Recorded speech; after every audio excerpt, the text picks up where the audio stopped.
আপনারা দেখলে আমার ভীষণ প্রেম প্রেম কেন পায় মাস্টার মশাই?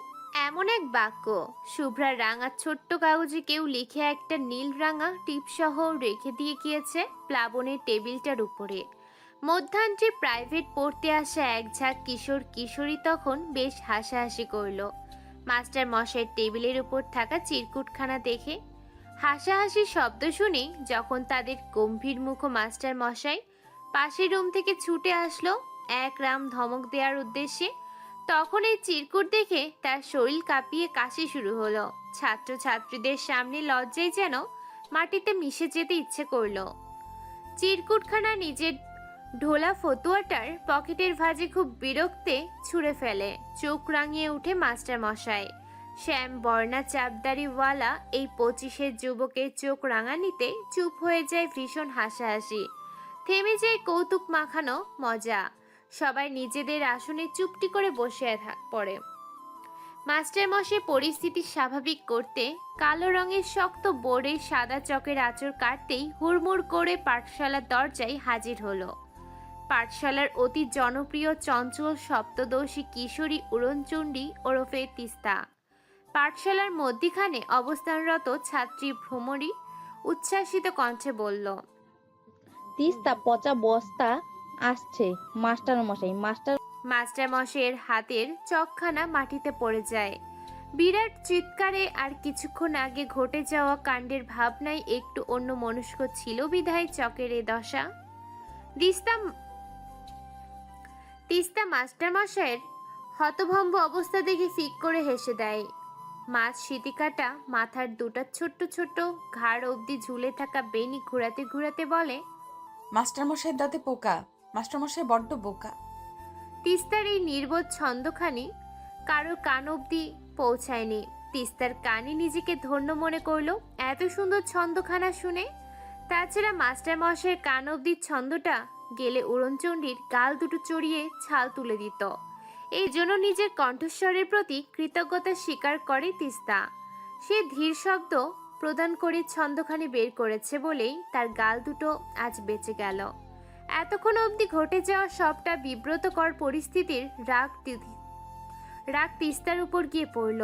চিকন বেতের লাঠিটা দিয়ে তিস্তার বাহাতের বাহুতে আঘাত করে মাস্টার মশাই শাসানির স্বরে বলে, তুই রোজ রোজ পড়তে আসিস দেরি করে, বাড়িতে কি কাজ করিস রে? তোর বাবারে আমার কাছে আসতে বলবি। তোর আর পড়াশোনা হবে না, এতটুকুতেই থামাতে বলবো। বিয়ে করে সংসার ঠেলবি সেটাই ভালো। তিস্তা মাথা নিচু করে পায়ের নখ দিয়ে মাটির মাঝে আঁচড় কাটে। রোজ রোজ মাস্টার মশাইয়ের একই কথা বলে, নতুন কিছু বুঝি বলা যায় না? বিয়ে করলে কি আর সে অত দুষ্টুমি করতে পারবে? মাস্টার মশাইটা বড্ড বোকা, বুঝে কম। তিস্তার প্রাণপ্রিয় সহি নিজের কণ্ঠটা সাধারণের থেকে একটু উঁচু করে বলল, মশাই উড়নচণ্ডী তো আজ অনেক আগেই পাঠশালাতে আসবো বইলা ঘর থেকে বের হয়েছে, তবুও ও অত দেরি করলো কেন? কোথায় ছিল জিজ্ঞেস করেন। ভ্রমরীর কথা শুনে প্লাবনের ব্রুক খানিকটা কুঁচকে আসে। বিরক্তি মাখা কণ্ঠে বলে, কার বাড়িতে আম জাম কাঁঠাল এসব চুরি করতে গিয়েছিলি, নাকি বেলি ফুল কুড়াতে গিয়েছিলি? তিস্তা নিজের শোয়ের পানে রক্তচক্ষু নিক্ষেপ করে। সঠিক সময়ে সঠিক বাসটা খাওয়াতে মেয়েটা উস্তাদ। প্লাবন তিস্তার কান টেনে দিয়ে বলে, আর যদি কখনো দেরি হয় তবে এই মুখো হবি না। মুখে কি কুলো পেটেছিস? কথা বলিস না কেন? কথা বললেই তো আপনি মারবেন মাস্টার মশাই। তিস্তার সহজ সরল কথাটাকে তার কানে টান খাওয়ার পরিমাণ বাড়ল, সাথে বাড়ল মাস্টার মশাইয়ের কণ্ঠের তেজ। চেঁচিয়ে বললেন, প্রশ্নের আগে তোর জবাব তৈরি, কিন্তু কাজের বেলা কাজকলা। যা টেবিলে গিয়ে বস, আর বিরক্ত করবি না, কেমন? যা। তিস্তা মাথা নাড়িয়ে ধপ করে ভ্রমরীর পাশে গিয়ে বসলো। টাল মাটিতে পড়ার মতো শব্দ করে মার বসালো শোয়ের পিঠে। ভ্রমরী ব্যথাতুর কণ্ঠে আহ করে উঠল। ভেসে এলো মাস্টার মশাইয়ের আরেক দফা রামধনক। অতঃপর কানে ধরিয়ে দাঁড় করিয়ে রাখলো পুরোটা সময়। কখনো একে কখনো ওকে বিরক্ত করে গেল পড়ার সময়টুকু। মাঝে মাঝে পিঠে বেতের আঘাতও খেলো। এ আর নতুন কি, প্রতিদিনের পুরাতন রুটিন। পড়া প্রায় শেষের দিকে। ভ্রমরী এতক্ষণে পেটে জমিয়ে রাখা কথাটা আর জমিয়ে রাখতে না পেরে বলেই ফেললেন। জানিস তিস্তা, মাস্টার মশাই কে যেন চিরকুট দিয়াছে, তাও আবার প্রেম প্রেম চিরকুট। তুই দেরিতে এলি বলে মজাটা পেলি না। এই জন্যই বলি তোর তাড়াতাড়ি আসার অভ্যাস করা উচিত। কি ভয়ঙ্কর মজাটা থেকে বঞ্চিত হইলি। তিস্তা মুখ ভেঙচি দিয়ে উঠে ফিসফিস করে বলে, তুই আর তোর মাস্টারমশাই মিলে প্রেম প্রেম চিরকুট পর আর মজা নেই। আমার কি? দাঁড়া, তুই আমার মায়ের খাইয়েছিস না ডাইনি? এবার দেখ তোর কি করি। তিস্তার এহেন হুমকিময় কণ্ঠে ভড়কে যায় ভ্রমরী। ভয় ভয় কণ্ঠে কিছু বলার আগেই তিস্তার চওড়া কণ্ঠে বলে উঠল, মাস্টারমশাই, আপনার নাকি কেউ চিরকুট দিয়েছে? আমাদের মিষ্টি খাওয়াবেন না? চিরকুট পাইলে মিষ্টি খাওয়াইতে হয়। প্লাবন সবে বোর্ডের শেষ লেখাটুকু সম্পূর্ণ করেছে। তিস্তার দুষ্টুমি মাখা কণ্ঠে সে মনে মনে কিছুটা হোঁচট খায়। নিজেকে ধাতস্থ করে সেকেন্ডে বিশ্বের মাঝেই হাতের মাঝে লিখে ক্ষয় হওয়া অর্ধেক চকটুকুন ছুঁড়ে মারে তিস্তার বরাবর। তর্জনী আঙুলটা উঁচিয়ে ধমকের স্বরে বলে, এতটুকু একটা মেয়ে, কি বুঝিস চিরকুটের? দিন দিন যে গোল্লায় যাচ্ছিস, বাড়ির মানুষ জানে নাকি জানানোর ব্যবস্থা করব? তিস্তা যতটুকু পারে নিজের মুখমণ্ডলের নিষ্পাপের ছোঁয়া এনে অসহায় কণ্ঠে বলে, মাস্টারমশাই, আমি তো জানতাম না এসব। এই ভ্রমরই বলেছে সব। ভ্রমরীর পানে তীক্ষ্ণ দৃষ্টিতে তাকায় প্লাবন। রাশভারী কণ্ঠে বলে, বোর্ডে করানো অঙ্কটা তুমি কাল 5 বার করে আনবে ভ্রমরী, মনে থাকবে? ভ্রমরী কেবল অসহায়ের মতন মাথা নাড়িয়ে বলে, আচ্ছা মাস্টার মশাই। এই আইচ্ছা কি? আচ্ছা বলবা কেমন? ভ্রমরী আবার পুতুলের ন্যায় মাথা নাড়ায়। প্লাবন এবার সবার উদ্দেশ্যে বলে, যাও, আজ সবার ছুটি। বিকেল তো হয়েছে, মনে হয় 5টা বাজে। যাও সবাই, কাল ঠিক সময়ে চলে আসবে। আর হ্যাঁ, এই চিরকুট নিয়ে উল্টাপাল্টা কথা যদি আমায় নিয়ে ছড়িয়েছে তবে খবর আছে। সবাই যার যার মতন মাথা নাড়িয়ে দ্রুত বই খাতা নিয়ে ছুট লাগায় নিজেদের গন্তব্যে।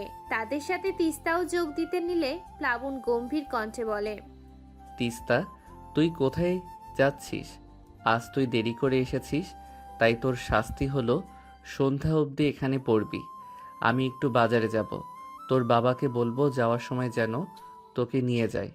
তুই তো ছাড়া গরু, একা ছাড়া যায় না আবার। তিস্তা তেতে ওঠে, কিন্তু কি পরোয়া করে তার তেজ। ভ্রমরী হাসতে হাসতে ঠিক হয়েছে বলে বেরিয়ে যায়। তিস্তা মুখ ভেঙচি দিয়ে আবার নিজের জায়গায় বসে পড়ে। পুরো রুমটাতে সে একা। টিনের চালের ঘর। মাস্টার মশাইও তাদের বাড়ির জন্য বাজার করতে গ্রামের হাটে চলে গিয়েছে। মাস্টার মশাইয়ের অসুস্থ মা ছাড়া পুরো বাড়িটাতে আর কেউ নেই। মানুষটার প্রায় শয্যাশায়ী। মাঝে মাঝে একটু হাঁটাহাঁটি করে, কোনো কাজ করতে পারে না। তারা আগে শহরে থাকলেও মাস্টার মশাই একটু নিবিড়ভাবে বাস করার জন্য এই গ্রামে খুঁটি গেড়েছে। শিক্ষিত হওয়ার, গ্রামের স্কুলে পাঠদান করার সাথে বাড়িতে প্রাইভেট পড়ায় মধ্যাঞ্চের দিকে। তাদের বাড়ির কিছু কাজ গ্রামের এক চাচি করে দেয়। মাস্টার মশাই তার বিনিময়ে বেশ কিছু টাকা কড়ি দেয় অবশ্য, আর বাদবাকিগুলো মাস্টার মশাই করে। বেশ খানিকটা সময় নিজের মাধ্যমিকের বইটা নেড়ে চেড়ে সরু টেবিলটার উপর গভীর নিদ্রায় চলে যায় তিস্তা। সারাদিনের ঝোড়ঝাপে দেহটা বেশ ক্লান্ত। এবার একটু স্বস্তি মিলুক তারও। গ্রামের পথ ধরে বাড়ি ফিরছে প্লাবন। এক হাতে তার বাজারের জিনিসপত্র। ঠিক বাড়ির কাছাকাছি আসার পর তার মনে পড়ল পকেটে থাকা ভীষণ অযত্নের চিরকুটখানার কথা, যা একজন ভীষণ দুষ্টুমি বুদ্ধি নিয়ে লিখেছে। এত চিরকুটে লেখা ভাষাগুলোর গভীরতা হয়তো তার জানা নেই। তবুও মাস্টার মশাইকে বিব্রত অবস্থাতে ফেলার জন্য এই কুব্যবস্থা। প্লাবন চিরকুটটাতে বেশ খানিকটা সময় হাত বুলাই। লেখাগুলোর মাঝে তিস্তার ছোট্ট গোল গোল মিষ্টি মুখখানা ভেসে আসে। মেয়েটা চিরকুট লিখেছে মজা করার জন্য, কিন্তু সে ভুলেই গেছে মাস্টার মশাই প্রতিনিয়ত তার খাতা দেখে, তার হাতের লেখা চেনে, এমনকি পায়ের নখ হতে মাথার চুল অবধি সব মাস্টার মশাই জানে। আর মনেই হাসে মাস্টার মশাই। পথিমধ্যে বাড়ির পাশে মতিন চাচার সাথে দেখা হলো। মাস্টারের দেখে দ্বিগুণ বয়সী লোকটা মাস্টারকে দেখার সাথে সাথে সম্মানের সহিতে বলল, আসসালামু আলাইকুম। কেমন আছেন বাবা? প্লাবন সালামের উত্তর দিয়ে শ্রদ্ধার সাথে বলল, এই তো চাচা, ভালো। আপনি? আমিও মেলা ভালো আছি বাবা। কিছুর প্রয়োজন হলে আমাকে জানাবেন। আপনি আসার পর থেকে গ্রামের ছেলেপেলে স্কুলে যাওয়ার আগ্রহ দেখায়। আপনার প্রতি আমাকেও কৃতজ্ঞতা রইল। প্লাবন কেবল মুচকি হাসে। 2 বছর যাবৎ সবার মুখে একই কথা শুনে আসছে। বেশ শান্ত স্বভাবের হওয়াতে রাতারাতি গ্রামের সবার পছন্দের তালিকায় পড়ে গেছে। প্রায় বছর 2 আগেই এই গ্রামে এসেছিল তারা। এরপর থেকে গ্রামের সবার কাছে মাস্টার মশাই হয়ে গেছে। ছোট্ট বড় সবার সম্মানের পাত্র। কেউ তার মুখের উপর কথা বলে না, কেবল একজন ছাড়া। প্লাবন আবারও মুচকি হাসে। বাড়ি ফিরতে ফিরতে প্রায় 8টা বাজলো প্লাবনের। পড়ার ঘরে আলো জ্বলছে দেখে অবাক হলো। ঘরটার ভিতর গিয়ে সে অবাকে হা হয়ে গেল। তিস্তা মেয়েটা এখনো বাড়ি যায়নি, বরং নিশ্চিন্তে ঘুমিয়ে আছে। অন্যান্য দিন হাজার বলে গেলেও মেয়েটা থাকে না, আর আজ এত রাত অবধি এখানে। প্লাবন হালকা হাসে, ঘুমিয়ে থাকা নিষ্পাপ মুখখানার দিকে তাকিয়ে থাকে। মেয়েটা বেশ আদুরে, অন্যান্য শিক্ষার্থীদের মতন তাকে ভাবতে পারে না প্লাবন। মেয়েটার অপ্রস্তুতময় দুষ্টুমিটা নজর কাড়ে যে তার। নিজের মুগ্ধতা নিজের মাঝে চেপে রাশভারী কণ্ঠে ডেকে তুলল তিস্তাকে। তিস্তা প্রথমে বুঝতে না পারলেও পরক্ষণে এত রাত অবধি ঘুমিয়ে থাকার জন্য কতক্ষণ হতাশ করলো। একা একা চলে যাওয়ার প্রস্তুতি নিতেই প্লাবন নিজের টর্চ লাইটটা নিয়ে বের হয়ে এলো। একা রাতে কোনো মতেই ছাড়া যাবে না যে। খুব দ্রুত বাড়ি ফেরার জন্য বাগানের পথ ধরে বাড়ি ফিরছে প্লাবন আর তিস্তা। প্লাবনের বড় বড় স্যান্ডেল জোড়া তিস্তার পায়ে সহিত আছে। মেয়েটা জুতো পরে আসেনি, আধার রাস্তায় কিছু পায়ে বিঁধলে গেঁদে কেটে হয়রান করবে। বেশ আহ্লাদিত, তাই প্লাবনের জুতোটাকে দিয়েছে। বুকের মাঝে বই দুখানা চেপে সাবধানে পা ফেলে চলছে তিস্তা। কেমন গা ছমছমে রাস্তা, তার ভীষণ ভয় করছে, তাই দ্রুত গিয়ে মাস্টার মশাইয়ের হাতটা চেপে ধরল সে। প্লাবন সাবধানে পা ফেলতে ফেলতে বলল, কিরে, ভয় পাচ্ছিস? তিস্তা ভীত কণ্ঠে বলল, হ্যাঁ। প্লাবন আর কিছু না বলে তিস্তার হাতটা দ্রুত এগিয়ে যাচ্ছে। হঠাৎ বাগানের অপর পাশ থেকে কিছু একটা শব্দে ভয় পেয়ে যায় তিস্তা। ধীর গতিতে বলে ওঠে, আমাগো ভূত। প্লাবন দ্রুত তিস্তার মুখ চেপে ধরে। চুপ কর, ভূত না, কোনো মানুষ। চুপ কর। হুঁশিয়ারি কণ্ঠে বলে। তিস্তা তবুও ভয় কেঁপে ওঠে। প্লাবন গাছের পাতাগুলো একটু সরাতেই দেখে মোড়লের বাড়িতে চকচকে ঝকঝকে জামা পরা কতগুলো মেয়ে ঢুকেছে। তিস্তা কৌতূহল নিয়ে তাকিয়ে থাকলেও প্লাবনের যা বোঝা তা বোঝা হয়ে গেছে। সে তিস্তার হাত ধরে ব্যতিব্যস্ত স্বরে বলে, চল তিস্তা, দেরি হচ্ছে। তিস্তা কখনো কৌতূহল চোখে তাকিয়ে প্লাবনকে উদ্দেশ্য করে বলে, এই মেয়েগুলো মোড়ল চাচার বাড়িতে কেন? এরা কারা মাস্টারমশাই? আমাদের গ্রামের তো না। প্লাবন উত্তর দেয় না, কেবল রাশভারী কণ্ঠে বলে, যেখানে সেখানে প্রশ্ন করতে নেই তিস্তা, তাড়াতাড়ি চল এখান থেকে, কেউ দেখতে পেলে সর্বনাশ হবে। তিস্তার কৌতূহল তবুও মেটে না। এই ব্যাপারে তার জানতে হবে যে মাস্টার মশাইয়ের মনে ভয় ঢুকে। মেয়েটা যা কৌতূহল প্রবণতার, দ্রুত ওর কৌতূহল মিটবে না। ওর ঝোঁক না আবারও কোনো সর্বনাশ ডাকে। আকাশে মেঘগুলো খানিকটা তুলোর মতো লাগছে। শরতের আকাশটা ভীষণ আদরে হয়, দেখলেই মনে হয় ছুঁয়ে দিতে। এমন এক অদম্য ইচ্ছে নিয়ে সে আকাশ পানে ড্যাব ড্যাব করে তাকিয়ে আছে তিস্তা। সাথে হেঁটে যাচ্ছে গ্রামের সরু পথ দিয়ে। তার সাথে আজ কেবল মাস্টার মশাই আছে। মাস্টার মশাই নিজের সাইকেলটা নিয়ে হাঁটছে গভীরভাবে। তিস্তা কতক্ষণ মনের মাঝে হাবিজাবি ভেবে হঠাৎ মাস্টার মশাইকে প্রশ্ন করলো। আচ্ছা মাস্টার মশাই, আপনার একটা কথা বললে রাখবেন? মাস্টার মশাই খানিকটা ব্রু কুচকায়, সন্ধিহান কণ্ঠে বলে, উল্টাপাল্টা চাইবি নাকি? আপনার সব সময় মনে হয় আমি উল্টোপাল্টা চাই। থাক, লাগবে না। তিস্তার এহেন অভিমানে গোপনে হাসে মাস্টার মশাই। শরতের কোমল বাতাসে ছুঁয়ে যাচ্ছে শরীর। একটু কেঁপে কেঁপে উঠছে অভিমানী সপ্তদশী। মাস্টার মশাই কিছু বলে না, কারণ তিস্তা আবার নিজ থেকেই আসবে কথা বলার জন্য। মিনিট 5 পেরিয়ে যায়, তিস্তা চুপ রয়। এখন যে পথটি দিয়ে হাঁটছে তার বাপাশে একটা মরা নদী আছে। মৃত নদী হলেও তার রূপের যেন অন্ত নেই। তিস্তা মৃত নদীটির দিকে তাকিয়ে আনমনেই বলে, মাস্টারমশাই জানেন, এই গ্রামে অনেক আগে এক জমিদার বাস করত। তার নাম ছিল আনন্দমোহর। ওনার সহধর্মিণী এই নদীটা খুব পছন্দ ছিল। ওনার পছন্দকে আরও সৌন্দর্যময় করে তুলতে এই নদীটির পাড় চীনা পাথর দিয়ে বাঁধানো হয়। একটি বিশাল বসার জায়গা বানানো হয় সুন্দর করে। আনন্দমোহরের স্ত্রীর নাম ছিল মধুসুখী। সেই নাম অনুসারে নদীটির নাম রাখা হয় মধুসুখী। কিন্তু এই প্রিয় নদী কাল হয়ে দাঁড়ায় মধুসুখীর। একদিন এই নদীতে ডুবে সেই মানবী মারা যায়। এরপর নাকি প্রায় কত যুগ নদীটি মৃত ছিল। এর পানি শুকিয়ে চর জেগেছিল। কিন্তু হঠাৎ একদিন সবাইকে অবাক করে নদীটি আবার পানি আসলো। নদীটি ভরে গেল, তার রূপ আরো বেড়ে উঠল। প্লাবন খুব মনোযোগ দিয়ে সবটা শুনল। সে এগুলো জানে।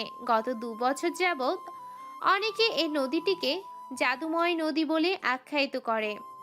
অনেকে তো রাতে এখান দিয়ে আসে না। গ্রামীণ কিছু কুসংস্কার তো থেকেই যায়।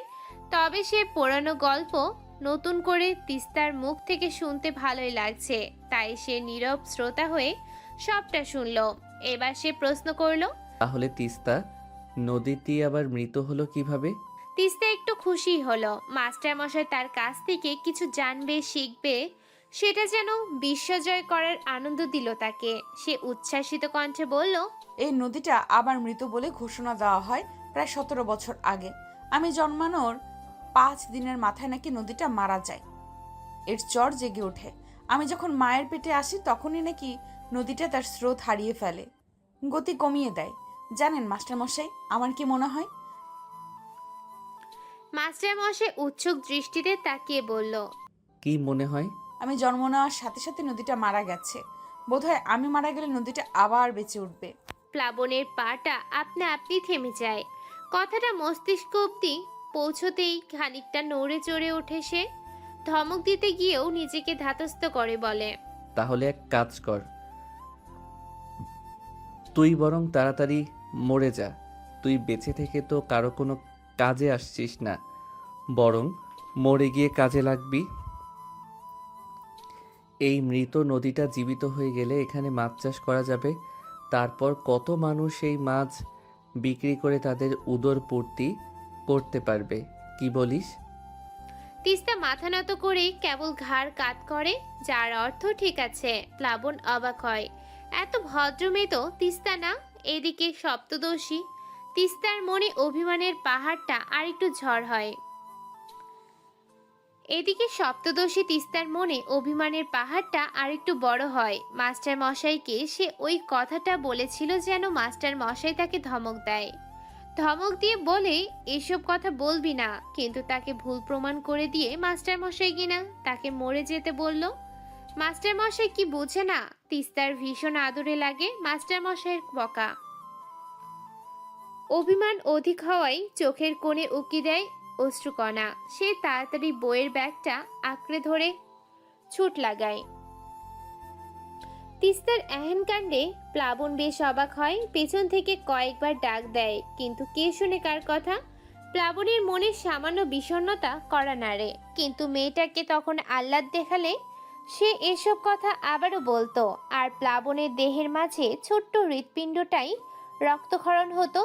তিস্তা আজ স্কুল না গিয়ে ফিরে এসেছে, তখন ছুট লাগিয়ে স্কুলে গেট অবধি গিয়েও স্কুল যায়নি, অন্য রাস্তা দিয়ে বাড়ি চলে এসেছে। হুটহাট মন খারাপ হয় আজকাল, মা বলেছে এ বয়সে ওই একটু আধটু হয়।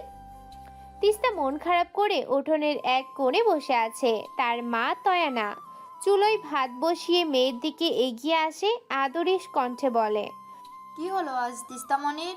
সে আজ দৌড়ঝাঁপ করছে না যে? আজ যে তোমার আপাই আসবে, সে খেয়াল আছে? আমার হুটহাট মন খারাপ করে আম্মা, আমার ভালো লাগে না কিছু। এ বয়সে তো মন খারাপ করবই, বিয়ার বয়স পার হইয়া যাইতেছে, অথচ তোমার মা বাপে তোমারে বিয়া দিতাছে না। কত কইরা বুঝাইলাম, তাও বুঝে না। তিস্তার দাদির এহেন কথাই তিস্তা ড্যাব ড্যাব করে তাকায়। তার বিয়ে করার জন্য মন খারাপ হচ্ছে? ছি, এ তাহলে কেমন মন খারাপ? তনয়া বেশ বিরক্তির স্বরে বলে, আম্মা, এসব আপনার ছেলে শুনলে কিন্তু আবার রাগারাগি করবে। আপনি ওর সামনে এগুলো বলবেন না, দয়া করে। বৃদ্ধা মহিলা এবার নিজের ঘর থেকে বেরিয়ে আসে, খুঁড়িয়ে খুঁড়িয়ে নাতনির কাছে এসে বলে, হ, এখন আমার কথা তো তোমরা কেউ শুনবা না। সংসারে এখন হইলাম গিয়া আমি পুরাতন ভাঙা থালার মতন, যা কাজে আসে না অথচ ফালাতে পারো না মায়ায়। তাও তোমারে বলি বউ, মাইয়া মানুষের শরীর বাড়ার সাথে সাথে মানুষের দৃষ্টির লোভ বাড়ে, তাই কাল বিলম্ব না কইরা মাইয়া শ্বশুর বাড়িতে পাঠাইয়া দেওয়া উচিত। তনয়া খানিক বিরক্ত হয় শাশুড়ির কথায়। এসব কুসংস্কার এখনো তার শাশুড়ি ধরে রেখেছে। মেয়েটার মাথায় এসব ঢুকলে আর পড়াশোনা করবে? এমনিতেই তো প্রচুর দুষ্টু। তিস্তা বিরক্ত হয়ে উঠে দাঁড়ালো, মুখ ভেঙচি দিয়ে বলল, আম্মা, তোমার শাশুড়ির বিয়ে করার শখ জেগেছে, সেটা তো বলতে পারছে না, তাই আমার নামে চালাচ্ছে। কি যুবতী, তাই না?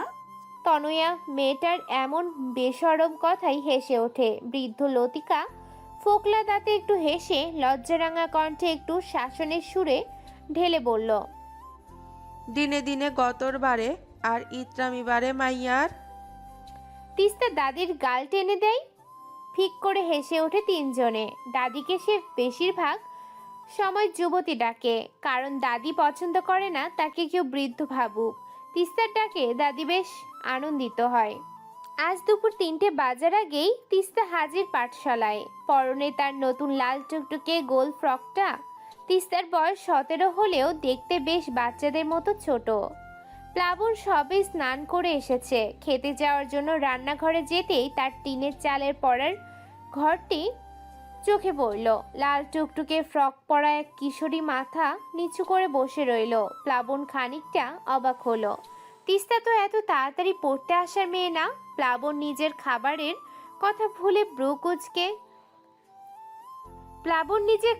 কথা ভুলে দ্রুত পায়ে পাঠশালার রুমটিতে চলে যায়। তিস্তার কাছাকাছি আসতে কান্নার শব্দে ভেসে এলো। প্লাবনের মুখটা খানিক মোচড় দিয়ে উঠল। প্লাবনের বুকটা খানিকটা মোচড় দিয়ে উঠল। সকালের মেয়েটা রাগ করে আর স্কুলেও যায়নি, এখন এখানে কান্না করছে কেন? সকালের রাগের জন্য কান্না করছে? খানিকটা ইতস্ততা নিয়ে প্লাবন ভরাট তবে শান্ত কণ্ঠে ডাক দিল। তিস্তা। তিস্তার কোনো ভাবান্তর দেখা গেল না, বরং সে কান্নার গতি আর একটু বাড়িয়ে দেয়। প্লাবন আবারও ডাক দিল আদুরে কণ্ঠে, তিস্তা, কি হলো তোর? কি হয়েছে তিস্তা? তিস্তার তবুও নড়চড় নেই। প্লাবন এবার ইতস্ততা ছেড়ে ফেলে দিয়ে তার ডান হাতটা তিস্তার বাহুতে রাখতেই তিস্তা ভয় পেয়ে যায়, ছিটকে দূরে সরে গেল। ভীত কণ্ঠে বলল, আমি আর এ জামা পরবো না, আমি আর ছুটোছুটি করবো না, আমি আর ওর সামনে যাব না। নোংরা মানুষ, সবাই নোংরা।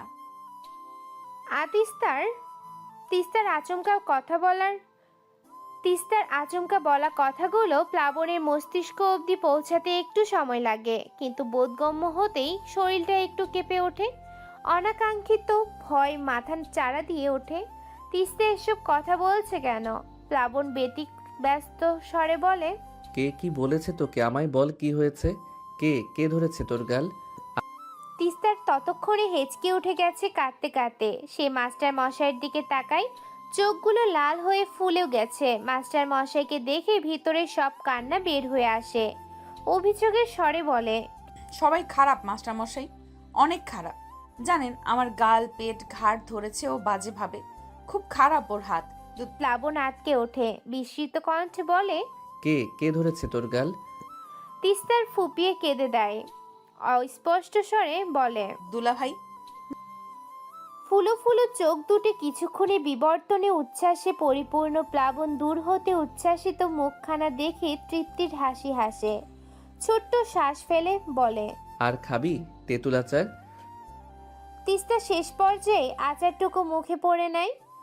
অমৃতের ন্যায় অতিরিক্ত স্বাদে চোখ দুখানা বন্ধ হয়ে আসে। তিস্তার এমন মুখভঙ্গি দেখে চাপা হাসে প্লাবন। আচারের প্রতি তারও ভীষণ লোভ হচ্ছে তিস্তার খাওয়ার অভিনয় দেখে।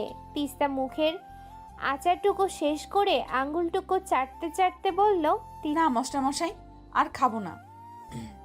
তবে কি আমি আচারের বয়ম রেখে আসবো? তিস্তা মাস্টার মশাইয়ের কথা শুনে তৎক্ষণাৎ আচারের বয়ামটা ছিনিয়ে নেয়। প্লাবনের কাছ থেকে একটু আড়াল করে বলে, না, এই আচার আমি বাড়ি নিয়ে যাব। এখন আর খেতে ইচ্ছে করছে না, কিন্তু যদি পরে আবার খেতে ইচ্ছে করে তখন আমি কি করব? তাই এটা আমার সাথে নিয়ে যাচ্ছি। যেদিন আমার খাওয়ার ইচ্ছে শেষ হয়ে যাবে সেদিন দিয়ে যাব। তোর ইচ্ছে শেষ হওয়ার আগে না আবার আমার আচার শেষ হয়ে যায় দেখিস। তোর আপা মাস্টার মশাইয়ের এমন কথাই তিস্তা ব্রুকুচকে তাকায়। কতক্ষণ তাকিয়ে থেকে ঠোঁট ফুলিয়ে বলে, আপনি কি চাচ্ছেন আমি এখন রাগ করে আচার না নিয়ে চলে যাই? প্লাবন হতভম্ব হয়ে যায় এহেন প্রশ্নে। খানিকটা হোঁচট খায় মনে মনে। ব্যতিব্যস্ত স্বরে কিছু বলতে যাওয়ার আগেই তিস্তা বয়ামটা নিজের ব্যাগে রাখতে রাখতে বলে, আপনি এমনটা চাইলেও কিচ্ছু করার নেই, কারণ আচারটা আমার ভীষণ ভালো লেগেছে। আপনাকে এর জন্য আমি পড়া শিখে দেব, কেমন? প্লাবন এবার শব্দ করে হেসে দেয়। মেয়েটা এত বাচ্চা বাচ্চা কথা কেন বলে? একটু আগেও এই ছোট্ট মেয়েটা কেমন যেন বড় হয়ে গিয়েছিল, ভীষণ অচেনা এক নারীতে রূপান্তরিত হয়েছিল। কতটা ধৈর্য সহকারে সামলাতে হলো তাকে।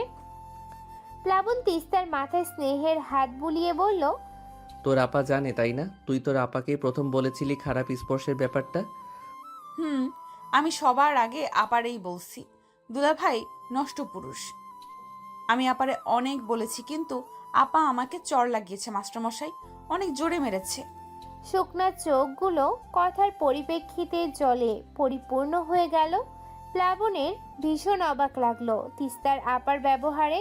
সে অবাক কণ্ঠে বলল, তোর আপা আর কিছু জিজ্ঞেস করেনি তোকে? আর কিছু বলেনি? হ্যাঁ বলেছে তো, আপা কান্নাও করেছে। আপা বলেছে এই কথা বাড়ির কাউকে না বলার জন্য। তাই তো আপনারা বললাম মাস্টারমশাই, আপনি আর কাউকে বলবেন না, কেমন? আপা কষ্ট পাবে। আপা বলেছে এই কথা আমি কাউকে বললে তার সংসার ভেঙে যাবে, তখন গলায় দড়ি দেওয়া ছাড়া নাকি উপায় থাকবে না। দুলাভাইরে সে অনেক ভালোবাসে। কথা শেষ করে মন খারাপের বিষণ্ণতায় ডুব দেয় তিস্তা। প্লাবন হতাশার শ্বাস ফেলে বলল, এটা ভালোবাসা না রে, যে ভালোবাসা অন্ধ বানিয়ে দেয়, হিতাহিত জ্ঞান হারিয়ে ফেলে, সেটা ভালোবাসা না। তোর আপার সংসার করার লোভ তার স্বামীকে আরও এক ধাপ এই নোংরামির দিকে এগিয়ে দিচ্ছে। বাঙালি নারীজাত ভাবে সংসারবিহীন তারা কিছু না, তাই হাজারো নোংরামি সহ্য করেও সংসার রাখার জন্য মরিয়া হয়ে যায়। আচ্ছা, একটা কাজ করবি তিস্তা? তিস্তা উৎসুক দৃষ্টিতে তাকায়, বিষণ্ণ স্বরে বলে, কি কাজ মাস্টারমশাই?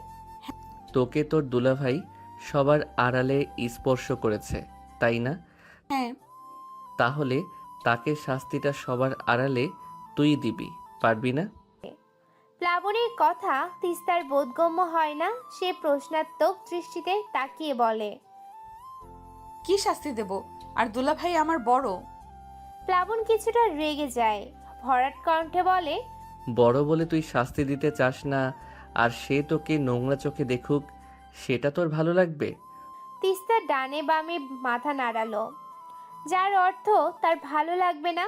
প্লাবন এবার আশ্বাসের স্বরে বলল, তোর আপার অন্ধত্ব তুই ঘোচাবি, আর দুলাভাইয়ের নোংরামিও তুই দূর করবি, পারবি না? তিস্তার হঠাৎ কি যেন হলো, চোখ দুখানা চকচক করে উঠল। ভীষণ আত্মবিশ্বাসী উঠে বলল, পারবো মাস্টারমশাই। মেয়ে মানুষকে সৃষ্টিকর্তা আলাদা শক্তি দিয়ে হয়তো বানায়। তারা যতটা অবুঝি হোক, নিজের নিরাপত্তা বেশ ভালোভাবেই বোঝে। তিস্তাও সেই সত্তার বাহিরে না। হঠাৎ উঠোন থেকে চওড়া কণ্ঠে ডাক ভেসে এলো, মাস্টারমশাই বাড়িতে আসেননি? মোড়ল সাহেব আইছে আপনার সাথে দেখা করার জন্য। প্লাবনের কপাল কুঁচকে যায়। মোড়ল সাহেব তার সাথে দেখা করতে আসছে কেন হঠাৎ? তিস্তাও অবাক দৃষ্টিতে মাস্টার মশাইয়ের দিকে তাকায়, বিস্মিত কণ্ঠে বলে, মোড়ল সাহেব আপনার সাথে দেখা করতে কেন আসছে মাস্টারমশাই? প্লাবন মাথা নাড়িয়ে জানি না বলে বড় টিনের ঘর থেকে বেরিয়ে আসে। প্লাবনের মাও দুপুরে খেয়ে ভাত ঘুম দিয়ে ছিল, কিন্তু মোড়লের নাম কানে যেতেই ভীষণ ঘুম থেকে কোথায় উবে গেল। সে তাড়াতাড়ি নিজের ঘর থেকে বাহিরে বেরিয়ে এলো। তখন শরতের নরম দুপুর। গ্রামে দুপুরবেলাটা থাকে বেশ নিস্তব্ধ।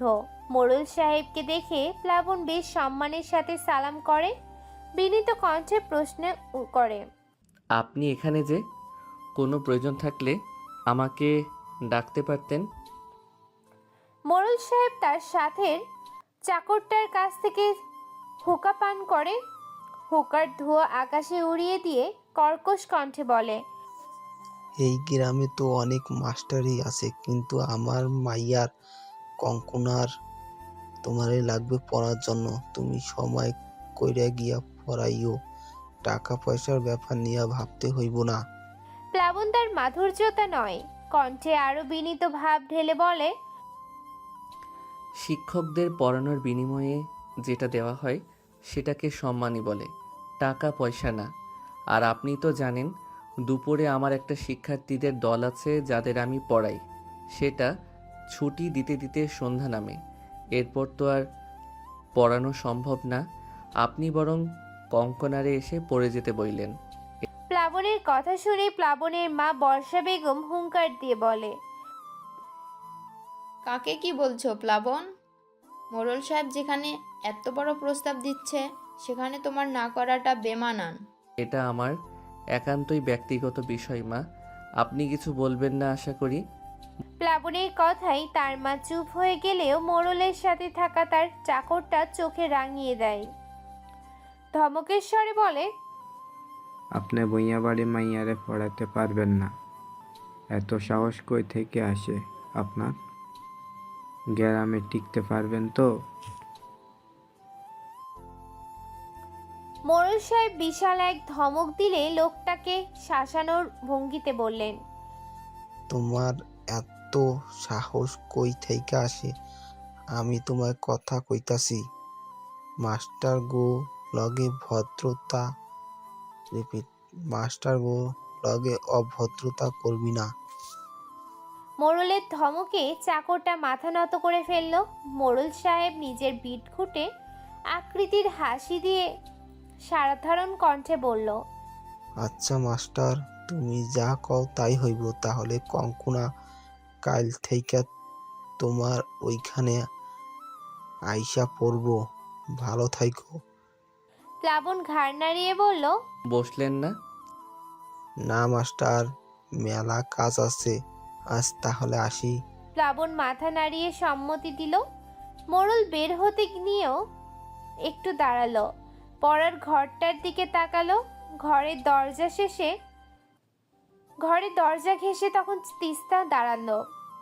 মোড়ল তিস্তার দিকে তাকিয়ে অদ্ভুত কণ্ঠে প্লাবনের উদ্দেশ্যে বলল, এই এই তিস্তা নদী যে এখানে, কঙ্কনা এলে আবার দেখো নদীর জল বহুদূর না গড়ায়, একটা সাপ হলে আর একটা নেউল। মোড়লের কথাই প্লাবন কিছুটা হেসে দেয়। হেসে চোখে ইশারা করে তেমন কিছু হবে না মোড়ল প্লাবনদের সদর দরজা পার হতেই তিস্তা দুলাফে উঠোনে নেমে এলো। বিরক্ত মেশানো কণ্ঠে বলল, ওই কঙ্কনারে পড়ানোর কি দরকার আপনার মাস্টারমশাই? ও খালি ঝগড়া করে, আমার একদম ভাল লাগে না ওরে। টাকার গরমে যেন ও শান্তি পায় না, এমন ভাবখানা। প্লাবন তিস্তার কথায় কিছু বলতে নিবে তার আগেই প্লাবনের মা বর্ষা মুখ ঝামটা দিয়ে বলল, হ্যাঁ, আমার ছেলের সুখ তো কারো সহ্য হয় না, স্বয়ং ওরেই নিজের সুখ সহ্য হয় না। মোড়লের বাড়িতে গিয়া পড়ালেই কত টাকা পাইতো না, হেই তো আবার দরদি, এখন আবার এই উড়নচণ্ডী মেয়ে ঢং করতে আসছে। যা বাড়িতে যা। প্লাবন অসহায় কণ্ঠে বলল, আহ মা, ওর সাথে কিভাবে কথা বলছো? যা তিস্তা, পড়ার ঘরে যা। তিস্তার এক মুহূর্ত ব্যয় না করে ঘরে চলে গেল। মাস্টার মশাইয়ের মাটা কেমন যেন, মহিলা বেশ পড়াশোনা জানলেও কেমন যেন আচার আচরণ। প্লাবন ছোট্ট শ্বাস ফেলে মাকে কিছু বলতে যাওয়ার আগেই তার বাকি শিক্ষার্থী চলে আসলো। ব্যস্ত হয়ে গেল সে দৈনন্দিন কাজে। বাড়ির উঠানে হারিকেনের আলো মিটমিট করে জ্বলছে। তিস্তার রান্নাঘরে মাছগুলো ভাজছে। মা পাশের বাড়িতে গিয়েছে সে বাড়িতে ঝামেলা হচ্ছে বলে। যাওয়ার আগে তিস্তার ঘাড়ে মাছ ভাজার বিরাট দায়িত্ব দিয়ে গেছে। বাড়িতে এখন সে, তার দাদি আর দুলাভাই আছে। আপাও মায়ের সাথে গিয়েছে। তিস্তা গভীর মনোযোগ তেলের ভিতর থাকা ফুটন্ত মাছগুলো দেখছে। এটার মাঝেও ভীষণ আকর্ষণীয় কিছু খুঁজে পাচ্ছে বোধহয় সে। আসলে বয়সন্ধির সময়টা এমন, অসাধারণও বিরক্ত আসে, আবার অতি সাধারণও আনন্দিত করে। কিশোরী তিস্তা হঠাৎ অনুভব করলো তার পিঠের নোংরা হাতের ছোঁয়া। সে হাতটা জামার ভিতরে ঢাকা অতি গোপনীয় পিঠটা বাজেভাবে ছুঁয়ে দিচ্ছে। তিস্তা চমকে পিছে তাকায়, বিস্মিত কণ্ঠে বলে, দুলাভাই। পেট মোটা ভারী শরীরযুক্ত মোতালেব হালকা হাসে, হাতের ছোঁয়া আরো গভীর করে। যতটা গভীর করলে পিঠের অন্তর্বাসের কাপড়টা অবধি ছোঁয়া যায়। বৃষ্টি হেসে বলে, তিস্তা উঠতে নিলেও শক্ত হাতের চাপে উঠতে পারে না দুলাভাই, তবে মনুষ্যত্ব একেবারেই হারিয়ে ফেলেছে। তার দাম কি তিস্তাকে দিতে হবে? আপা কাউকে কিছু না জানিয়ে চলে গেল কেন আম্মা? নিজের ছোট মেয়ের কথায় তনয়া বেগম ফিরে তাকালেন। তার হাতে ছাই লেগে আছে। গতকাল রাতের এঁটো থালা বাসনগুলো ধুচ্ছিল সে। হাতের পাতিলটা নিচে রেখে গম্ভীর কণ্ঠে বলল, ভালো হয়েছে তুমি এসেছো এখানে। তা কাক ডাকা ভোরে ওঠার মেয়ে তো তুমি না, কেন উঠেছো? ঘুম ভেঙে গেল আম্মা। বললা না তো, আপা চলে গেল কেন? কি? তনয়া বেগম বিরক্তিতে খানিকটা ব্রুকুজকে অধৈর্য মাখানো কণ্ঠে বলল, এখানে এসে একটু পানি তুলে নিয়ে যাও তো, হাঁড়ি পাতিলগুলো ধুয়ে ফেলি, বাসি কাজগুলো আগে শেষ করে নেই। আসো আসো। মায়ের তাড়াহুড়ো মাখানো কণ্ঠে বোঝাই যাচ্ছে মায়ের প্রতিটা সেকেন্ডের মূল্য কতটা। আর তাছাড়া মা কিছু এড়িয়ে যাওয়ার চেষ্টা করছে। তিস্তার কিছু না বলে মায়ের হাতে হাতে একটু সাহায্য করে দিল। তনয়া হাঁড়ি পাতিলে পরিষ্কার পানি ঢেলে পরিষ্কার করতে করতে সেদিকে মনোযোগ স্থাপন করে বলল, মায়ের মেয়ে হয়েছো তুমি, সবার আগে নিজের নিরাপত্তার কথা তোমাকে ভাবতে হবে। আর তা তুমি ভেবেছো, কিন্তু যখন দেখবে তোমার একার পক্ষে নিজেকে নিরাপদ রাখা সম্ভব হচ্ছে না, তখন কাউকে জানাতে হবে। নিজের নিরাপদের জন্য মাঝে মাঝে অন্যর কথা ভুলতে হবে। যাই হোক, কাল মোত্তালেবের হাতে গরম তেল তুমি মেরেছিলে, তাই না? তুমি মায়ের সবটা কথা এতক্ষণ মন দিয়ে শুনছিল তিস্তা, কিন্তু শেষের প্রশ্নে তার হাতে থাকা থালার পাজাটা পড়ে গেল। ঝনঝন শব্দে শরীরের মাঝে অস্থিরতা কাজ করলো। কাল রাতে আধারিয়া প্রতিবাদের কথা তার মাথা চাড়া দিয়ে উঠল। যখন দুলাভাই তার বাহু শক্ত করে ধরে রেখেছিল, সে তখনই কড়াই থেকে অনেকখানি গরম তেল গোলমরিচের যখন দুলাভাই তার বাহু শক্ত করে ধরে রেখেছিল, সে তখন কড়াই থেকে অনেকখানি গরম তেল গোল চামচের মাধ্যমে নিয়ে দুলাভাইয়ের হাতে ছুঁড়ে ফেলে। দুলাভাই আটকে ওঠে, সামান্য চেঁচিয়ে ওঠে। ততক্ষণে মা আর আপা বাড়িতে এসে পড়েছিল। দুলাভাইয়ের অস্থিরতম চিৎকারে তারা রান্নাঘরের দিকে এগিয়ে এসে দেখে দুলাভাইয়ের হাতের অবস্থা খারাপ হয়ে গেছে। যখন সবাই জিজ্ঞেস করলো কিভাবে এমন হয়েছে, তখন তিস্তা খুব চালাকির সাথে বলেছিল দুলাভাই মাছ ভাজতে এসেছিল আর গরম কড়াইয়ের অনেকখানি তেল উল্টে পড়ে যায় তার উপর। তিস্তা ভেবেছিল সেই ঘটনা হয়তো আর কেউ জানবে না, কিন্তু আম্মা কিভাবে জানলো? তিস্তাকে চুপ থাকতে দেখে তনয়া উঠে দাঁড়ালো, মেয়ের গালে শক্ত এক চড় বসালো। কতটা বড় হয়েছো যে তোমার সাথে অন্যায় হওয়ার কথা আমাদের জানাতে পারো না? তোমার সাথে মোত্তালেব খারাপ আচরণ করে সেটা আগে বললে এত দূর ব্যাপারটা যেত না। নোংরা আচরণ করার সাহস ওর হতো না। তোমারই বা কী দোষ যেখানে তোমার বড় বোনেই সংসার টিকিয়ে রাখার আশায় নিজের ছোট বোনের সাথে হওয়া অন্যায়কে প্রশ্রয় দিয়েছে? এমন মেয়েও আমি পেটে ধরেছিলাম, ছি। কর্কশ কণ্ঠে বলল। তিস্তার চড়ের ব্যথায় চোখ টলমল করে ওঠে, গালটা যেন জ্বলে যায়, কিন্তু তার চেয়ে বেশি জ্বলে যায় হৃদয়টা। আম্মা তাকে ভুল বুঝেনি তাহলে? তনয়া থালা বাসনগুলো একটা একটা করে মাটি থেকে তুলতে তুলতে বলে, আজ থেকে ফরক পড়া বন্ধ। আমি তো ভুলেই গেছিলাম সব মানুষ এক হয় না। তোমার দৌড়ঝাঁপ কমাবে। মোতালেব কেবল একটা তো আর না, এ সমাজে অনেকগুলো আছে। যাও ঘরে গিয়ে হাত মুখ ধুয়ে স্কুলের জন্য তৈরি হও। বড় হচ্ছ, শরীর বাড়ছে, বুদ্ধিটাও বাড়াও। তিস্তা মায়ের উপর অভিমান করে ছুটে চলে যায় ঘরে। তনয়া ছোট্ট শ্বাস ফেলে। বড় মেয়েটা এত স্বার্থপর ভাবতেই তার গা শিরশির করে ওঠে। ভাগ্যিস গতকাল তার শাশুড়ি লতিকা বেগম রান্নাঘরের দৃশ্যটি দেখেছিল, না হয়তো এই মোতালেব আরো নোংরামি করত। আর তার ছোট মেয়েটার সাথে তারা জানতেও পারতো না। বড় মেয়েকে সে আড়ালে নিয়ে গিয়ে সব বলার পরে বড় মেয়ে নিজের বোনকে খারাপ বলে। তার বোন নাকি ফ্রক পরে ছেলেদের আকর্ষণ করছে। কতটা নিচু মনের হলে এইসব বলেছে, তাই তো ঠাটিয়ে দুখানা চড় দিয়ে বাড়ি থেকে চলে যেতে বলেছে। সংসার যেহেতু তার এত প্রিয়, চরিত্রহীন সঙ্গী নিয়েই যদি সংসার করার এত শখ, তবে এ বাড়ির মুখ দর্শনও যেন না করে। তীর্যক রোদ খাড়াখাড়ি আকারে শরীরে পড়েছে, গরমে যেন শরীর জ্বলে যাচ্ছে। স্কুলে বড় মাঠটার মাঝখানে তিস্তা তার বন্ধুদের সাথে খেলাধুলা করছে। শরীরটা তার আজ ভীষণ খারাপ লাগছে। ভেবেছে না খেয়ে আসার জন্য হয়তো এমন হচ্ছে। গোল্লাছুট খেলায় মত্ত তিস্তাকে ভরাট কণ্ঠে মাস্টার মশাই ডাক দিল। তিস্তা এখানে আয়। খেলায় মত্ত তিস্তা খেলাতে বিঘ্ন ঘটায় একটু বিরক্ত হলো, তবুও মাস্টার মশাই ডেকেছে বলে কথা। খেলা রেখে সে ছুটে আসলো। ঘরমাক্ত লাল বর্ণামুখ খানায় লেপ্টে থাকা ছোট্ট চুলগুলো কপাল থেকে সরিয়ে হাঁপিয়ে ওঠা কণ্ঠে বলে, কি মাস্টারমশাই? মাস্টারমশাই উত্তর দিল না, বরং তিস্তার বই বহন করা থলেটা তিস্তার দিকে এগিয়ে দিয়ে অন্যদিকে মুখ ফিরিয়ে বলল, বাড়ি যা তাড়াতাড়ি, আর স্কুলে থাকার দরকার নেই। যা, পারলে স্কুলের পিছনের রাস্তা দিয়ে বাড়ি যাবি, বড় রাস্তায় উঠবি না, কেমন? তিস্তা অবাক হয়, হতভম্ব কণ্ঠে বলে, মাত্র তো একটা বিষয়ে পড়াইলো মাস্টারমশাই, ছুটি হতে তো মেলা দেরি। এখন গেলে বড় মাস্টার বাবার কাছে বিচার পাঠাইবে। তুই বড় হবি কবে? নিজের শরীরের প্রতি তো অন্তত একটু যত্নশীল হওয়া উচিত। যা, বাড়ি যা। দুদিন। তিস্তা অবাক হলো। হঠাৎ তার মনে পড়ল তার শরীর অসুস্থ হওয়ার কারণটা। প্রতি মাসে রুটিন মাফিক অসুখটা আবার তাকে ধরেছে, আর সে ভুলে গেল। মাস্টারমশাই কিভাবে জানলো? তিস্তা ফিরু চোখে নিজের পরনের কাপড় থানার দিকে তাকালো। লজ্জে সে মিয়ে গেল।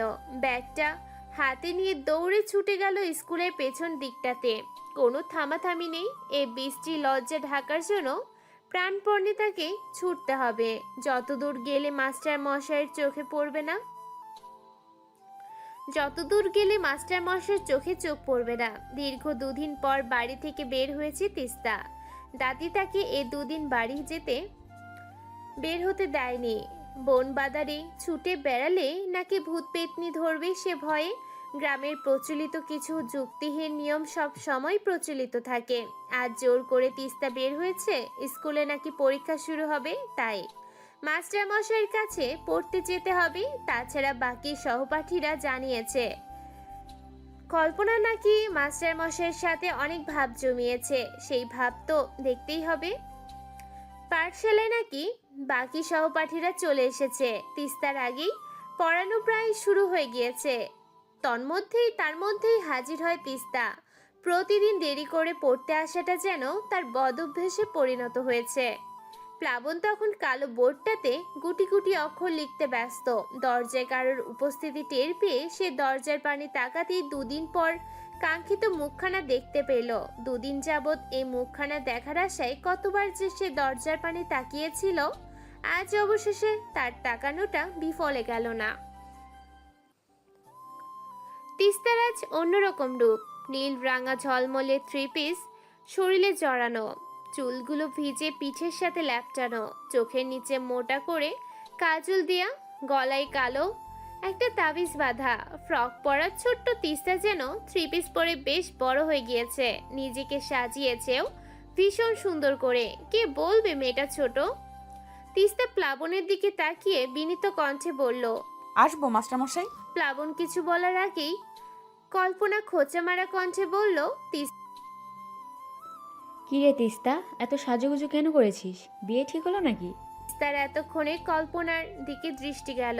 মেয়েটা কালো রঙের মখমল কাপড়ের জামা পরে এসেছে, বেশ সুন্দর লাগছে। 10 জনের মাঝে দাঁড়ালে বেশ নজর কাড়বে তার রূপ নির্দ্বিধায়। পরক্ষণে কল্পনার বলা কথাটা মাথায় খেলে যেতেই ক্ষুব্ধ হয়ে উঠে সে। তেড়ে গিয়ে কিছু বলতে যাওয়ার আগেই প্লাবন আটকে দেয় তাকে। রামধমক দিয়ে বলে, পর কি করতে এসেছি সেখানে? এমন পড়াশোনা করার চেয়ে না করাই ভালো। আর মুখে এমন রংচং মেখেছিস কেন? বিয়ের বাতাস শরীরে লেগেছে নাকি? প্লাবনের ধমকে সশব্দে হেসে দেয় কল্পনা। তিস্তা হা হয়ে যায়। হঠাৎই তো আর শাস্তে মন চাইল, তাই বলে মাস্টার মশাই এসব বলবে? তাও কল্পনার সামনে। ভীষণ অভিমান জাগে তিস্তার। দ্রুত সে বের হয়ে যায়। প্লাবন দু একবার পিছে ডাকলেও সে শোনে না। মন খারাপ হয় প্লাবনের। এইভাবে না বললেও হয়তো পারতো। মেয়েটাকে দুদিন পর দেখলো, অথচ ভালো করে দেখতেও পেল না। ছোট্ট একটা আফসোসের শ্বাস ফেলে আবার নিজের পড়ানোতে মনোযোগ হবে প্লাবন। এমন সময় তিস্তা আবার দরজার সামনে দাঁড়ায়। লাল টকটকে ফুলো গাল আর নাকটা প্রমাণ করে দিয়েছে মেয়েটা ভীষণ কেঁদেছে। প্লাবন এবার দারুণভাবে অবাক হয়ে যায়। চোখের নিচে গাঢ় কাজলটা ধুয়ে এসেছে তিস্তা। এর কালো রংটা খুব এলোমেলো হয়ে গেছে, তবুও এটা বসে আছে চোখের কোণে। জামার সামনের অংশ কিছুটা ভিজে গিয়েছে। মেয়েটা তবে মুখ ধুয়ে এলো। এত রাগ! প্লাবন ঘরে ঢোকার অনুমতি দিতেই তিস্তা গটগট পায়ে রুমে ঢুকলো। কল্পনা খোঁচা মারা কণ্ঠে বলল। প্লাবন তিস্তার দিকে এক মুহূর্ত তাকালো। তিস্তার মুখ খোলার আগেই সেই ধমকের স্বরে বলল। কল্পনা চুপ হয়ে গেল। তিস্তা নিজের জায়গায় বসতে যাবে এমন সময় বাহির থেকে হইচই ভেসে এলো। প্লাবন ছুটে বের হয়ে আসলো। তার পিছে পিছে সব শিক্ষার্থী ছুটে আসলো। প্লাবন সদর দরজার কাছে দাঁড়াতেই দেখলো গ্রামের অনেক লোক বড় রাস্তার দিকে ছুটে যাচ্ছে। প্লাবন গ্রামের এক মুরব্বিকে ডাক দিয়ে জিজ্ঞেস করলো। চাচা, কি হয়েছে? ব্যতিব্যস্ত কণ্ঠে বলল, তিস্তা নদীতে একটা মাইয়ের লাশ ভাসে উঠছে। কি সুন্দর মাইয়া নাকি? সবাই তো তাই দেখতে যাইতেছে। মেয়ের লাশ? মাস্টার, মাইয়ের লাশ। আমরা যখন ছোট ছিলাম তখন এমন লাশ ভাসা উঠতো। আমরা সবাই ছড়া বান্ধা বলতাম নদীর নাম তিস্তা, লাশ আছে ভাইসা। অনেক বছর পর সেই দিন দেখি আবার আইতেছে। তাহলে আর মাইয়েরা, ছোট বাচ্চারা নিরাপদ না? চাপা উত্তেজনায় পুরো গ্রাম স্তব্ধ। উত্তেজনা ছড়িয়ে গেছে মাস্টার মশাইয়ের সকল শিক্ষার্থীর মাঝেও। সবচেয়ে উত্তেজিত হয়েছে তিস্তা। কার লাশ ভেসে এসেছে নদীতে তা না দেখলে যেন তার শান্তি হবে না। মাস্টার মশাই সবাইকে ছুটি দিয়ে দেয়, কারণ এত উৎকণ্ঠা নিয়ে এলোমেলো ছেলেমেয়ের আর পড়াতে মন বসবে না। সবাই যখন বের হয়ে গেল, মাস্টার মশাই তিস্তাকে ভরাট কণ্ঠে বলল, তুই কিন্তু ভুলেও নদীর পার যাবি না। তুই এখানেই থাকবি এখন। গত 2 দিন যাবৎ অনেক পড়া পড়িসনি, এখন সব পড়ে শেষ করবি। তিস্তার চকচকে উত্তেজনা আকাশ সমান হতাশায় রূপান্তরিত হলো। একরাশ নতুন কিছু দেখার উদ্দীপনা মিয়ে গেল ভরাট কণ্ঠে উচ্চারিত হওয়া শব্দগুলোর কাছে। তার ভয়ঙ্কর রকমের রাগ হলো। পড়াশোনাটা সৃষ্টি কেন হয়েছে? এমন ছোট্ট মনের ছোট্ট আশাগুলো খান খান করে দেওয়ার জন্যই বুঝি পড়াশোনার সৃষ্টি। পড়াশোনা মরে যেতে পারে না, ওর বাঁচার কোনো অধিকার নেই। এমন ডজন খানেক অভিশাপ দিয়ে তিস্তা পড়ার বেঞ্চেটার দিকে এগিয়ে গেল। তিস্তার উচ্ছ্বসিত মুখ ভঙ্গির সেকেন্ডের মাঝে বিরাট পরিবর্তে পেট ফেটে হাসি এলো প্লাবনের। এই মেয়ের যা আগ্রহ সব ব্যাপারে, এত সহজে লাশ না দেখে মিটবে না। একাই চলে যাবে সুযোগ পেলে। দীর্ঘক্ষণ নিজের মনের মাঝে আকাশ পাতাল ভেবে প্লাবন ঠিক করলো তিস্তার আগ্রহ শেষ করার উপায়। তিস্তা ব্যাগ থেকে বই বের করতে যাবে, তার আগেই প্লাবন এক রাশ গম্ভীর কণ্ঠে বলল, তুই সত্যি নদীর পাড়ে যাবি না? কিভাবে যাব? আপনি ছুটি দিয়েছেন? চল, আমি নিয়ে যাব, কিন্তু সেখানে গিয়ে কোনো কথা বলতে পারবি না। রাজি? তিস্তার মিয়ে যাও উৎসাহ দ্বিগুণ আকারে ধারণ করলো। উচ্ছ্বাস ভরা কণ্ঠে বলল, সত্যি? হ্যাঁ সত্যি, এবার চল। তিস্তা দিক বেধিক ভুলে ছুটে এলো। বেশ মজার কিছু দেখবে ভেবে উত্তেজিত কণ্ঠে বলল, চলেন চলেন, ধন্যবাদ মাস্টারমশাই। প্লাবন কিছু না বলে ধীর গতিতে বের হয়ে আসলো। সে জানে তিস্তার মনের উত্তেজনা না মিটিয়ে থাকতো না। এর চেয়ে সে সাথে থেকে মনের উৎকণ্ঠা নিভিয়ে দিবে। ভিজে বালুর মাঝে সাদা রাঙা ঝলমলে জামা পরা একটি মেয়ে উপুর হয়ে পড়ে আছে। হ্যাঁ, এ মেয়েটি এখন লাশ বলে চারিদিকে গণ্য হচ্ছে। তিস্তা মাস্টার মশাইয়ের আড়ালে দাঁড়িয়ে আছে। এতক্ষণ চাপা উত্তেজনা কাজ করলেও এখন ভয় করছে। কেমন বিধ্বস্ত দেহখানা। প্লাবন তিস্তার গুটিয়ে যাওয়া দেখে ফিসফিস কণ্ঠে বলল। তিস্তা ভেদ চোখে মাস্টার মশাইয়ের দিকে তাকায়। সত্যি মাস্টার মশাইয়ের কথা শোনা উচিত ছিল তার। এই যে এখন কেমন পস্তাতে হচ্ছে কথা না শুনে। অনাকাঙ্ক্ষিত উত্তেজনা, ভয় তাকে ক্রমশ গ্রাস করে ফেলেছে। শ্বাস নিতেও কষ্ট হচ্ছে তার। নদীর বাতাসে আজ যেন কেমন ধূসর গন্ধ। এটা কি লাশের গন্ধ, নাকি কোনো পচে যাওয়া মস্তিষ্কের নোংরামির গন্ধ? মেলার মতন হই হই করে লোক এলো লাশ দেখতে। এই যেন কারো মৃতদেহ না, অসাধারণ এক রোমাঞ্চকর ঘটনা। নিজের চোখের দর্শন না করলে যেন দুনিয়াটা মিথ্যা হয়ে যাবে, জন্ম বিফলে যাবে। ধাক্কাধাক্কি করে সবাই দাঁড়িয়েছে লাশ দেখার জন্য। সদর থেকে পুলিশ আসতে বেশ খানিকটা সময় লাগলো। ততক্ষণে ভিড় কমার বদলে দ্বিগুণ বেড়ে গেল। বাড়ি গিয়ে জমিয়ে নতুন গল্প করার লোভ ছাড়তে পারেনি পথিকরা। তাই তো আগ্রহ আর টান টান উত্তেজনা নিয়ে দাঁড়িয়ে আছে মেয়েটাকে দেখার জন্য। কোন গ্রামের মেয়ে, কার মেয়ে, এসব চেহারা না দেখলে কিভাবে বলবে? তিস্তার ছোট্ট মনও সে পথিকদের বাহিরে না। সেও অনেক ভয় পাওয়া সত্ত্বেও দাঁড়িয়ে আছে শেষমেশ কি হয় দেখার জন্য। পুলিশ আসতে সবাই সরে দাঁড়ায়। চাপা উত্তেজনায় থম মেরে আছে সবাই। পুলিশদের মাঝে একজন কনস্টেবল এগিয়ে গেল বড় অফিসারের আদেশে। সবার অপেক্ষার পালা শেষ করে থুবড়ে পড়ে থাকা লাশটাকে সোজা করলো। চুলে ঢেকে যাওয়া চেহারাটাকে সরাতে আটকে ওঠে সবাই। ভিড়ের মাঝে এক গগন বিদারক চিৎকার ভেসে আসে, সাথে ঝমঝম করে স্রোত বয় বিষণ্ণতার, আফসোসের। হাজারো চিৎকারের মাঝে একটা কথাই সবাই বলছে, আরে এটা তো গ্রামের পুরোহিতের মাইয়া।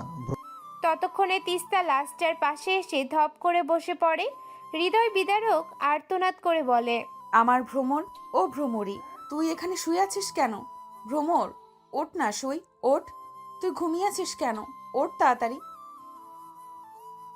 প্লাবন যেন নিজের বাক শক্তি হারিয়ে ফেলল। ভ্রমরীর লাশ দেখার জন্য চারপাশে এত রমরমা, এত উচ্ছ্বাস। তার পাঠশালার আরেকটা দুরন্ত ছাত্রী এভাবে এখানে শুয়ে আছে। পুলিশ কর্মকর্তার কিছু লোক এগিয়ে এলো। ভুঁড়িওয়ালা বড় কর্তা নাক মুখ কুচকে ধমক দিয়ে বলল, এই মেয়ে, এই ওঠ এখান থেকে। লাশকে শুয়েছিস কেন? পরে তো তোর ওপর দোষ পড়বে। যা ওঠ। তিস্তা যেন আরো উঠে বসলো ভ্রমরীর নিস্তব্ধ দেহখানার সাথে। দুদিন সে ঘর থেকে বের হয়নি বলে মেয়েটা নিজে গিয়ে দেখা করে এসেছে। কাল দুপুরেও তো দেখা করে এসেছিল। হ্যাঁ, এই জামাইটাই তো শরীরের ছিল। তবে কি মেয়েটা আর বাড়ি ফেরেনি? উৎকণ্ঠায় উত্তেজনায় ঠান্ডা হয়ে আসে তিস্তার শরীর। জড়ানো কণ্ঠে বান্ধবীর লাশ থানায় হাত বুলিয়ে বলে, দেখেছিস সই, সবাই তোর নাম ভুলে গেছে, কেমন লাশ লাশ করছে। এই শোনো তোমরা, ওর নাম ভ্রমরী, কেউ লাশ বলবে না। আমার সই ঘুমিয়ে আছে, ওঠ না সই, উঠবি না? আর কণ্ঠনালী থেকে শব্দ নিঃসৃত করতে সক্ষম হয়নি তিস্তা। বর্ণহীন পানিতে টইটুম্বুর হওয়া তিস্তা নদীর পাড়ে লুটিয়ে পড়ে। রক্ত মাংসের গড়া তিস্তার দেহখানা। শরীর নিস্তব্ধতা অসাড় করে দেহ দেয় মেয়েটার শরীর। গ্রামে যে কোনো খবর ছড়ায় বাতাসেরও আগে। অপরিচিত লাশ গ্রামের পরিচিত। ছুটন্ত দুরন্ত মেয়ে ভ্রমরীর এ যেন কেউ ভাবতেই পারেনি। মানুষজন এবার আরো দ্বিগুণ হলো। সাদা ধুতি পরা, কপালে চন্দন লাপচানো মধ্যবয়স্ক বিপত্তিক পুরোহিত নেপাল ঠাকুর হন্তদন্ত হয়ে দিশেহারার মতন ছুটে আসে। ততক্ষণে প্লাবন আর কয়েকজন এগিয়ে আসে তিস্তার জ্ঞান ফেরানোর আপ্রাণ চেষ্টায়। মধ্যবয়স্ক নেপাল আহাজারি করে ওঠে, নিজের কপাল চাপড়িয়ে উচ্চস্বরে কেঁদে ওঠে। ও ঠাকুর গো, আমার কপাল কেন পুরো তুমি বারবার? আমার ফুলের মতো কন্যা কেন আজ ধুলোয় লোটালো? কোন পশুর ক্ষুধার নিবৃত্তি হলো আমার কন্যা? এই ঈশ্বর, তুমি বুঝি মরারে আবার মইরা গেলা? আমার মাইয়া ছাড়া আমার যে কেউ নেই, আমি কি নিয়ে থাকবো? ভিড়ের মাঝে থেকে দু একজন এগিয়ে এলো। নেপালকে সান্ত্বনা দিচ্ছে তার মেয়ের খুবলে খাওয়া লাশটার সামনে। দূর দূরান্ত হতে মানুষ এসেছে লাশ দেখার তীব্র আকাঙ্ক্ষায়। এমন পৈচাসিক আকাঙ্ক্ষাও থাকতে পারে, এদের না দেখলে বোঝা যেত না। সবার মুখে মুখে আফসোসের স্বর। মেয়েটা অনেক ভালো ছিল, কারোর মুখে মুখে তর্ক করতো না, একটু দুষ্টুমি করতো তিস্তার স্বাদ দেওয়ার জন্য, কিন্তু কোনো বিয়াদবি করতো না। এমন আরো গুণগান শুরু হলো গ্রামের পর গ্রাম। সাথে আফসোস ছিল সবার মুখে, মা মরা মেয়েটা এমন অকালে মরল। ভর সন্ধ্যা তখন। চারপাশ আধার করা বিষণ্ণ সন্ধ্যা নেমেছে আজ। মধুসখী নদীর কিনারায় রাজকীয় ঘাটের নিচের সিঁড়িতে দাঁড়িয়ে আছে তিস্তা। চুলগুলো তার অদৃশ্য বাতাসে উঠছে। গতকাল শোয়ের লাশ দেখার পর যে জ্ঞান হারালো, একবার রাতে ফিরেছে। জ্ঞান ফিরতে নিজেকে খাটে আবিষ্কার করলো সে। বাড়ির থেকে তখন ছিজি পোকার ডাক ভেসে আসছে, সাথে ভেসে আসছে আম্মা, বাবা আর দাদির চাপা কথোপকথনের শব্দ। তিস্তা কান খাড়া করলো। এত চাপা গলায় তো কথা বলার মানুষ তারা না। মা বাবার কথা বাদ দিলেও দাদি, সে কথা বললে কমপক্ষে গঞ্জের দোকান অবধি কথা যায়, আর সে কিনা এত ধীরে কথা বলছে। তিস্তা নিজের ঘরের টিনের দরজায় কান পাতল। তার বাবা আমান শেখ বলছেন, জানো মেয়েটারে যখন দাহ করতে নিল শরীরের কি অবস্থা তার? কুকুরও বোধ হয় এমন হিংস্র হয় না। বাবার কথার পরিপ্রেক্ষিতে মায়ের চাপা স্বর ভেসে এলো। আচ্ছা, কে করেছে এসব? মেয়েটা তো খারাপ ছিল না। গতকাল দুপুরে আমাদের তিস্তার সাথে দেখা করতে এসেছিল, যে জামাটা পরে সেটাই তো শরীরে দেখলাম। তাহলে কি বাড়ি যায়নি মেয়েটা? না, নেপাল ঠাকুরের কথাই যা বুঝলাম, সে গতকাল কুমতি গ্রামে গিয়েছিল কি পূজার জন্য। বাড়িতে এসেছিল মধ্যরাতে। বাড়িতে মেয়েকে না দেখে ভেবেছিল তার বড় ভাইয়ের বাড়িতে হয়তো মেয়েটা ঘুমোতে গেছে। প্রায় নাকি সে দেরিতে বাড়ি আসলে মেয়েটা নিজের জেঠুর বাড়ি ঘুমায়, কিন্তু কাল যে অদৃশ্য নির্মম খেলা খেলবে কে জানতো। মেয়েটাকে মেরে নদীতে ভাসিয়ে দিল। কি অমানুষ! পুলিশ কি বলল গো? ওসব পুলিশ কাঁথার নিচে থাকে, বলেছি তো অনুসন্ধান করবে ওনারা, কিন্তু হাবভাবে তা মনে হয় না। তারপর কিছুটা সময় চুপ রই। পাশের রুমের মানুষ এলো। তিস্তার চোখ দিয়ে অঝরে বর্ষিত হয় অশ্রু। দাদি হুঁশিয়ারি কণ্ঠে বলে, দেখিস তিস্তারেও এখন থেকে সাবধানে রাখতে হইব। মেলা বছর পর গ্রামে বোধহয় মানুষ খেকো রাক্ষস এসেছে, ওরে একলা ছাড়িস না। দাদির কথার পরিপ্রেক্ষিতে আর কথা আসে না। বাবা মায়ের মনে ভয় হয়, রাক্ষসটা কে? সে কি মানুষ খেকো না মেঘ খেকো? বাকি রাজ্যে পুরো গ্রামবাসীরই বোধ হয় নির্ঘুম কাটে। নিষ্পাপের মৃত্যুকেই বা মানতে পারে? ভাবনার মাঝে হঠাৎ তিস্তা অনুভব করলো সে ভিজে যাচ্ছে। শরীর বেয়ে পানি পড়ছে। চোখ মিলে দেখে আকাশে বিদ্যুৎ চমকাচ্ছে। ঝপঝপ করে বৃষ্টি নেমে ভিজিয়ে দিচ্ছে চারপাশ। কিন্তু হঠাৎ তিস্তার চোখের সামনের দৃশ্যটা দেখে তিস্তার চোখ বড় হয়ে যায় বিস্ময়ে। এতদিন পর পানি শুষে নেওয়া মধ্যসখী পানি চুষছে না। বৃষ্টির পানি জমছে নদীখানায়, সাথে সজীব হয়ে উঠেছে বোধহয়। মধুসখী এ কোন ভয়াবহ ইঙ্গিত? সেই বিকেল হতে নিশ্চুপ তিস্তাকে খুঁজতে খুঁজতে সন্ধ্যা পেরিয়েছে। মাস্টার মশাইয়ের বাড়িতে গিয়ে যখন খোঁজ করলো তিস্তা এসেছে কিনা, তখন হতেই সবার ভিতর ভয় জেগে উঠল। মাস্টার মশাইয়ের বাড়িতে আসেনি মেয়েটা, গেল কোথায়? এই পাড়া বোপাড়া খোঁজ চলল সারা বিকেল। মাস্টার মশাই ও খোঁজ শুরু করলো। অবশেষে হঠাৎ